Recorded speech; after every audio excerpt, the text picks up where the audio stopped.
आज का टॉपिक है ये अपना। हम पहले फायर एलिमेंट जान चुके हैं और इसमें लास्ट टाइम हमने वाटर एलिमेंट जान लिया था। आज है मेटल एलिमेंट, इसकी स्टडी करेंगे। मेटल एलिमेंट क्या है? बेसिकली मेटल एलिमेंट अपने नाम के अनुरूप मजबूती दिखाता है, लेकिन इसकी मजबूती किसी काम की है नहीं। जो ये मेटल एलिमेंट है, मेटल बहुत मजबूत होती है। मेटल सब जानते हैं, मकानों की नींव में भी काम आता है, छत में काम आता है। मेटल बहुत मजबूत एलिमेंट है, लेकिन चिकित्सक रूप से इसकी कोई अपनी वो नहीं है। क्यों नहीं है, मैं आपको बताता हूँ। मेटल एलिमेंट बीच में झूलता है, इसलिए मैंने इस मेटल एलिमेंट को भी पकड़ा, वुड एलिमेंट को भी नहीं पकड़ा, और दूसरा एलिमेंट जो भी आपका है उसको भी मैंने भी नहीं पकड़ा। मैंने इसी एलिमेंट को भी पकड़ा है। रीजन क्या है कि पहले हमने फायर एलिमेंट जान लिया, उसके बाद हमने उसका अपोजिट वाटर एलिमेंट जान लिया। अब हम पकड़ेंगे मेटल एलिमेंट को। क्यों? क्योंकि मेटल एलिमेंट दोनों के बीच में झूलता है, मजबूत है, लेकिन इसकी कोई मजबूती नहीं है। How? Let us see. Metal को भी हम एज ए लोहा लेते हैं। लोहा आप लीजिए, शुद्ध हिंदी में बात करते हैं, लोहा लीजिए। लोहा अपने आप में क्या है? अगर आप इसको अग्नि तत्व देते हैं, गर्म हो जाता है, तप जाता है। इवन इतना भी तप जाता है कि अग्निशम ही हो जाता है, बिल्कुल लाल कलर का। इसको आप टच भी नहीं कर सकते।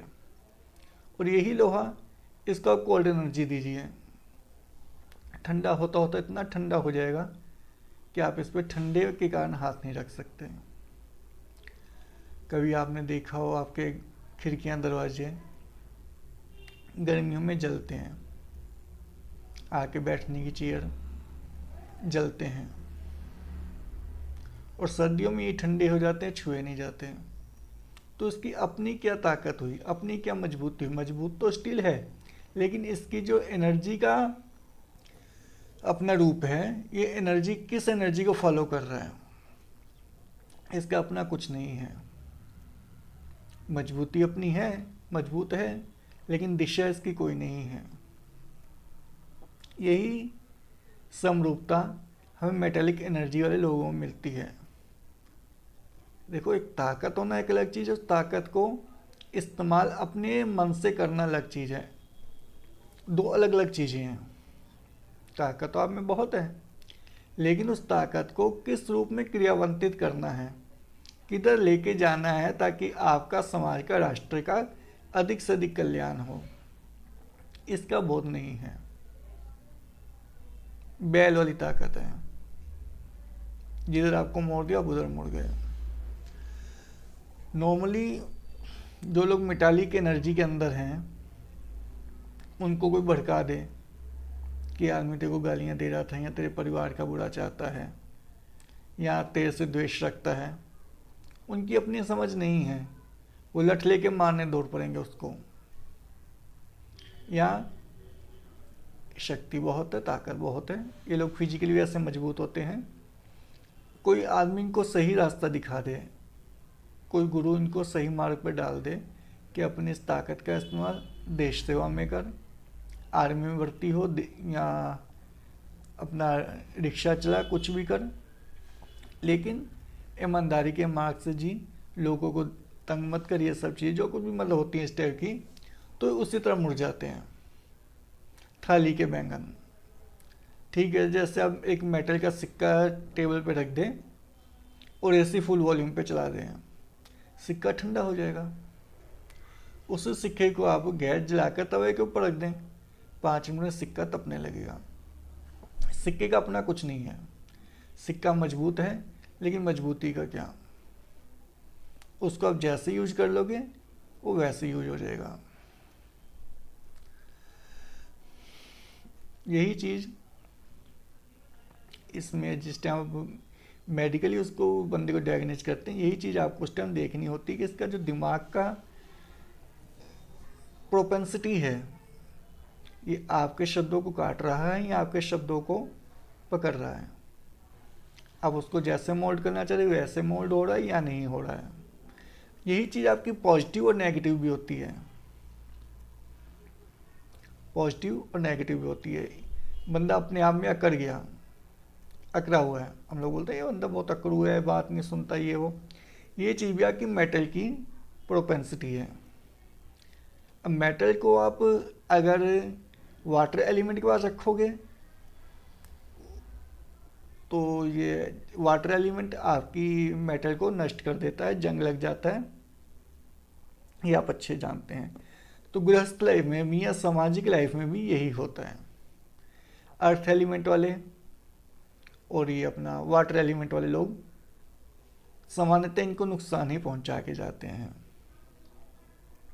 अगर एक मेटालिक एनर्जी का इंसान है, मान लीजिए आदमी है, और उसका मान लीजिए एग्जाम्पल के लिए मैरिज वाटर एनर्जी वाली लड़की से हो जाती है,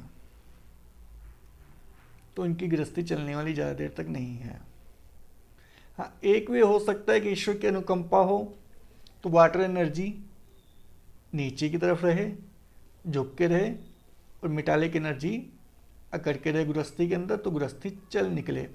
अदरवाइज अगर दोनों एनर्जी से उठाएंगी, दोनों एनर्जी अकॉर्डिंग अपना बराबर का लेवल चाहेंगी तो दिक्कत होएगी, और उस केस के अंदर नुकसान अपना ये पुरुष को ही पहुंचेगा जो कि मेटालिक एनर्जी है, क्योंकि वाटर एनर्जी ने मेटालिक एनर्जी को जंग लगाई देना है। तो शादी विवाह के मामले में अगर इस चीज़ का ध्यान में रखा जाए कि अगर पुरुष मेटालिक एनर्जी है, स्त्री मेटालिक एनर्जी है, तो उसके साथ उसका जो लग्न है, जो एनर्जी मैच करती है, उसके साथ सूट करती है, उसी एनर्जी के साथ अगर उसकी मैरिज हो तो मैरिज चलने की संभावना भी आगे ज़्यादा चलती है। और सामाजिक लेवल पे अगर ये लोग अपनी तरह के बंदों के साथ ही गुट बनाएं तो बेहतर रहता है। इन लोगों को भी वाटर एनर्जी से बचकर रहना चाहिए। वाटर प्लस मैं कहूँगा अर्थ एनर्जी से भी, क्योंकि अब लोहे की छड़ को 20 दिन के लिए 30 दिन के लिए अगर अर्थ में गड्ढा खोद के गाड़ देते हैं तो आपको 20 दिन बाद वो छड़ कहीं ना कहीं कमज़ोर मिलेगी। ये मेटालिक एनर्जी का है कि जिस दिशा में आप उनको लगाओगे वो उस दिशा के अंदर अपना सर्वश्रेष्ठ दे सकते हैं, लेकिन वो अपनी दिशा का ज्ञान करने में इतने वो नहीं होते। नेक्स्ट इनका गुण है ड्राइनेस। अपना ये मेटल एनर्जी आपके लंग्स में है, और आपकी पूरी की पूरी जो बॉडी है वो लंग्स के ऊपर डिपेंड करती है। अपर पार्ट में, लोअर पार्ट में टांगे अपना है, लेकिन अपर पार्ट में जो लंग्स हैं वही आपको स्टैंड रहने में और खड़े होने में सबसे ज़्यादा हेल्प करते हैं, पीछे की तरफ से और फ्रंट की तरफ से। ये मेटालिक एनर्जी है तन के रहने के लिए, कि आप तन के रहें।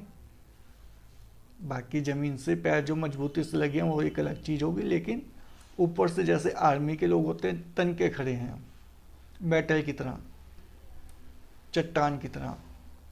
ये ड्राइनेस एनर्जी है। और लंग्स को नॉर्मली मारती भी कफ है, वाटर एनर्जी, नमी। रंग इसका ब्राउन वाइट है। आप इसको कलर में अगर आए तो इसका वाइट कलर है। और ये लोग स्वभाव से ड्राई ड्राई होते हैं, सूखे सूखे। आप इनसे बात करो, ये बात करने ज़्यादा इंटरेस्टेड नहीं होते हैं। ये बता करना क्या है, इनका ये मोटिव होता है। भाई इतनी बातें मेरे पल्ले नहीं पड़ती, मुझे इतना बताओ क्या करना है, जाके उसको मारना है, मैं जाके मार आता हूँ, बात ख़त्म। इस टाइप के लोग होते हैं। इनको एक दिशा में धकेल दो, एक दिशा दे दो, बहुत ऊपर तक जा सकते हैं। लेकिन ये अपनी दिशा निर्धारित करने में इतने वो कामयाबी इतने पक्के नहीं होते। चाहे आप इनको गलत दिशा में धकेल दो, अपनी इनकी बुद्धि इतनी नहीं है जितनी इनकी, हाँ यहाँ पर ये चीज़ रखने की है, मैं बुद्धू नहीं कह रहा यहाँ पे, मैं सब इतना कह रहा हूँ जो इनकी फिजिकल स्ट्रेंथ है वो दिमागी स्ट्रेंथ से बहुत ज़्यादा होती है। उनकी जो दिमागी स्ट्रेंथ है वह फिजिकल स्ट्रेंथ से हमेशा कम रहती है, क्योंकि मेटल का काम यही है अकड़ जाना, अकड़ू टाइप के, ये करना है तो करना है, क्यों करना अभी वो इनको नहीं पता। ये आर्गूमेंट नहीं कर सकते मैंने ये काम किया तो क्यों किया। ये इस टाइप की इनकी है ड्राइनेस। कलर इनका अपना वाइट कलर, सूखा, सूखे लोग। और जब भी आप इनकी चिकित्सा करें मेटल एनर्जी वालों की, इनको आप पहले ड्राइनेस एनर्जी दे के देखें, क्योंकि बहुत संभव है कि जिनको जो दिक्कत आई है वो वेट एनर्जी से आई हो, वाटर एनर्जी से आई हो, ये अपना ग्राउंड एनर्जी से आई हो, अर्थ एनर्जी से आई हो। एक दूसरे इनको हो सकता है फायर एनर्जी से आई हो। तीसरे वाला केस होता है फायर एनर्जी से आई हो। फायर एनर्जी मतलब कैसे, क्योंकि मेटल जैसे एकदम गर्म हो जाएगी, इसी प्रकार से ये लोग एकदम गर्म उत्तेजना में आ गए, गुस्सा कर दिया तो इतना ऊपर का गुस्सा कर दिया जिसको हम एक्सट्रीम बोल सकते हैं। दोनों केसेस में एक्सट्रीम है, ऊपर भी नीचे भी एक्सट्रीम है, दोनों बीच में ये ठहरने वाले लोग नहीं है। इनका एक बार पारा बढ़ना शुरू होता है तो फिर अपनी लिमिट में जाके रुकता है, और अगर इनका पारा नीचे गिरना शुरू होता है तब भी ये अपनी लिमिट में जाके रुकता है। तो उस केस में ये भी होता है इनको फायर एनर्जी, ब्लड प्रेशर वगैरह रहा हो, हार्ट की प्रॉब्लम रह सकती है। उस केस में आपने अच्छे देखना है कि इसको दिक्कत क्या आ रही है, और ट्रीटमेंट करते वक्त भी अगर आप इनको कोल्डनेस से हीटनेस की तरफ लेके आ रहे हैं तो भी इनको आपने खुराक थोड़ी थोड़ी कर, खुराक मतलब मैं वो नहीं कह रहा जो ड्रग्स गोलियां वगैरह खाने की बात नहीं, जो आप इसको ट्रीटमेंट दे रहे हैं स्मॉल यूनिट में देनी है अपनी एनर्जी आपने।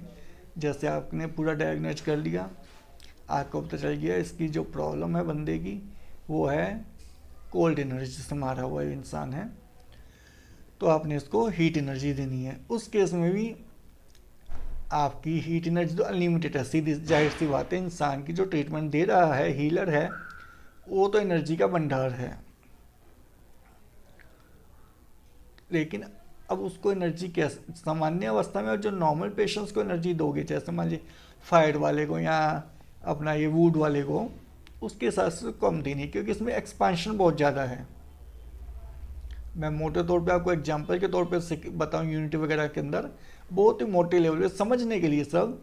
जैसे मान लीजिए हम नॉर्मली किसी को 10 ग्राम दवाई देंगे खाने के लिए, तो इनको स्टार्टिंग में 20 ग्राम 25 ग्राम से स्टार्ट करें, बेनिफिट होता है तो अपनी एनर्जी का लेवल आप धीरे धीरे बढ़ा सकते हैं। और इनकी एनर्जी आप हथेली से स्टार्ट करें तो ज़्यादा बेहतर है इंस्टीट ऑफ फिंगर या थंब से, क्योंकि अपना हथेली के अंदर ये आपका सोलर प्लेक्स होता है और ये आपका SI LI है। अगर आप LI से स्टार्ट करेंगे मतलब हाथ में एनर्जी देंगे तो बहुत संभव है अगर आपने एनर्जी ज़्यादा भी दे दी तो पेट के थ्रू, लूज मोशन के थ्रू एग्जिट हो जाएगी। लेकिन अगर आप सीधा फिंगर से देंगे तो फिंगर सीधा अपना रिप्रेजेंटेटिव करते हैं हेड को, आपके सर को। अगर सर में सीधी एनर्जी जाएगी ओपन पॉइंट्स में तो कुछ भी हो सकता है। अभी मैं स्टार्टिंग के लिए बता रहा हूँ, जिस टाइम एक्सपर्ट हो जाते हैं तो कहीं से भी कैसे एनर्जी देके उस एनर्जी को अपने हिसाब से मैनिपुलेट कर सकते हैं। लेकिन अभी जो है एक रूल है, जो उंगलियों के छोर हैं वहाँ से एनर्जी आपने तब तक नहीं देनी जब तक कि आपको चीज़ का वेरिफिकेशन ना हो, मतलब अपने को कॉन्फिडेंस ना हो। अगर आप कॉन्फिडेंस नहीं है अपनी उस डायग्नोज के अंदर, किसी भी चीज़ के अंदर, या बंदा मेटेलिक एनर्जी का है, तो उसको आपने नॉर्मली उंगलियों से एनर्जी नहीं देनी, हथेली से देनी है। हथेली पाचन को भी संबंधित रखती है, पाचन से भी पचा लेगी। लेकिन फिंगर टिप्स सीधा आपका दिमाग और सर से संबंधित रखता है। अगर सर को सीधा गर्मी दे दोगे या ठंडक दे दोगे तो दिमाग सीधा आगे बॉडी स्ट्रीम में डाल देगा, क्योंकि एनर्जी आपके अचेतन से चलती है। एनर्जी आप चेतन से तो देते नहीं है, अवचेतन से देते हो। और एनर्जी जो सबसे पहले अपना एक्सेप्टेड बाय होती है, एक्सेप्टेड होती है वो भी अचेतन से। पहले अचेतन में अगर आप फिंगर टिप से दे रहे हो तो, हथेली से दे रहे हो तब नहीं। अगर फिंगर टिप से दे रहे हो तो सबसे पहले वो दिमाग में के आके अवचेतन लेवल पे जाएगी, अवचेतन से इमीडिएटली वो चेतन, चेतन से फिर आगे जहाँ उस एनर्जी ने पास करना है, जहाँ जाना है, जिस दिशा में जाना उस दिशा में बिजली से भी तेज रफ्तार से पहुँच जाती है। सो फास्ट कि आप उसको I don't think normal case के अंदर मैनिपुलेट कर पाओगे। इसलिए इन लोगों को और वो उन लोगों को भी जिनके ऊपर आपको डाउट है, बहुत से लोग एनर्जी ट्रीटमेंट को एक्सेप्ट नहीं कर पाते हैं, उनके लिए फिर आगे मैग्नेट कैसे लगानी है और ये कलर वगैरह कैसे लगानी है, फूल पत्ती कैसे लगानी है, बीज कैसे लगाने हैं, वो आगे आएगा। अभी समझाने के लिए मैं एनर्जी लेवल से आपको समझा रहा हूँ कि किस बंदे को कैसे पकड़ना है और क्या जो उसमें ट्रीटमेंट करना है। आज का जो मेटालिक का आपका बंदा है, इसको आप फिंगर टिप से भी एनर्जी दे सकते हो, लेकिन जब आप कंप्लीटली अपने अंदर कॉन्फिडेंट हो कि आप इसको जो एनर्जी चाहिए वही एनर्जी दे रहे हो, जितनी एनर्जी बंदा एक्सेप्ट कर सकता है उतनी एनर्जी ही दे रहे हो। अगर आपको थोड़ा बहुत डाउट है, स्पेशली इन लोगों के अंदर, क्योंकि इनके अंदर एनर्जी का एक्सपांशन बहुत ज़्यादा स्पीड से होता है, तब इनको हथेली से एनर्जी देंगे। अपना जो भी आपके अंदर एनर्जी आपको चैनलाइज करते हो, उस एनर्जी को अपनी हथेली से चैनलाइज करते हुए पेशेंट की हथेली में एनर्जी आप चैनलाइज करेंगे। उससे आपको मालूम पड़ता रहेगा कि क्या लेवल चल रहा है, क्योंकि हाथ का कलर और हाथ की गर्मी आपको बताती रहेगी हथेली की। फिंगर टिप्स में इतना ही चलता तो डायरेक्ट अंदर पहुंच जाती है। तो आपने उन लोगों को हथेली में एनर्जी देनी है फॉर टाइम बीइंग। स्टार्टिंग में एक्सपेरिमेंट के लिए अपने आसपास के लोगों को भी ऐसा करके देख सकते हैं। अब बात आता है कि बाहरी अंगों में मेटेलिक एनर्जी आप कैसे आइडेंटिफाई कर सकते हैं। बाहरी ऑर्गन्स के अंदर मेटेलिक एनर्जी आपकी खुलती है नोज के अंदर। नोज के अंदर इसलिए खुलती है, नोज में आप ऐसे मानते हैं क्योंकि मेटल का मतलब मेटल हमेशा सबसे ऊपर उठी होती है। मेटल सबसे मजबूत जितने भी अपने एलिमेंट है, बाकी के वुड एलिमेंट हो गया, आपका अर्थिंग हो गया, ये आपका फायर एलिमेंट हो गया, कुछ भी हो गया, इन सब के अंदर जो मेटल है वो सबसे मजबूत है और सबसे ऊपर मेटल रहती है। मेटल यहाँ पे मैं ये नहीं कि TCM के प्रिंसिपल्स के अकॉर्डिंग, उसकी स्ट्रेंथ के हिसाब से कह रहा हूँ। तो हमारी बॉडी के अंदर जो पार्ट सबसे ऊपर है नोज, नोज में ये आपकी मेटेलिक एनर्जी खुलती है। कई बार आपने देखा होगा बहुत से लोगों के जो नोज है ज़्यादा ऊपर उठी होती हैं, साइड में टेढ़ी सी होती है। जिसमें टेढ़ी सी होती है उनके लिए मैं नहीं बोलना चाहूँगा, अभी नहीं बोलना चाहूँगा मैं, लेकिन जिनकी ऊपर उठी हुई है उस हिसाब से आपको लगता है इसमें एनर्जी का लेवल कितना ऊपर का है, मेटेलिक एनर्जी का। नॉर्मली मैंने जो अपनी लाइफ में देखा है कि जब मेटेलिक एनर्जी इंसान को पकड़ती है, अगर मेटेलिक एनर्जी अप हो रही है तो उसके नोज आपको हाईली थोड़ा जितना ऊपर की तरफ दिखाई देगा, ये टॉप साइड में ऊपर की तरफ उठा हुआ हल्का सा। और जैसे जैसे मेटेलिक एनर्जी आपकी कम होएगी, कम हो रही है, नोज साइड में टेढ़ा होता जाता है। इस टेढ़ेपन को जो ऊपर उठा हुआ सिस्टम है, इसको पहचानने के लिए आपको आंखें चाहिए। आंखें मतलब ये नहीं कि वही आंखें आपकी भी सबकी होती हैं, सब देखते हैं कि समझने की, क्योंकि ऐसा कुछ नहीं है आप उसको mm में नाप लोगे, इतने मिलीमीटर नोज ऊपर उठ गई या इतने मिलीमीटर नोज टेढ़ी हो गई। ये टेढ़ापन और ऊपर उठना जो भी एक्चुअल टोटल बॉडी है उसके रिलेशन में होता है। बिल्कुल हल्की सी लाइन होती है जिसको आप अनुभव कर सकते हो, इन चीज़ों से नाप नहीं सकते। तो आज के लिए आई थिंक इतना काफ़ी है। अभी हमारी 3 एनर्जी हो गई, अभी 2 एनर्जी और बता के कौन सी एनर्जी किस एनर्जी को सहयोग करती है और कौन सी एनर्जी किस एनर्जी के प्रतिकूल रहती है। हम ये आपका एनर्जी सर्कल नेक्स्ट क्लासेस में सीखेंगे। तब तक के लिए आप आज्ञा दीजिए। नमस्कार, धन्यवाद।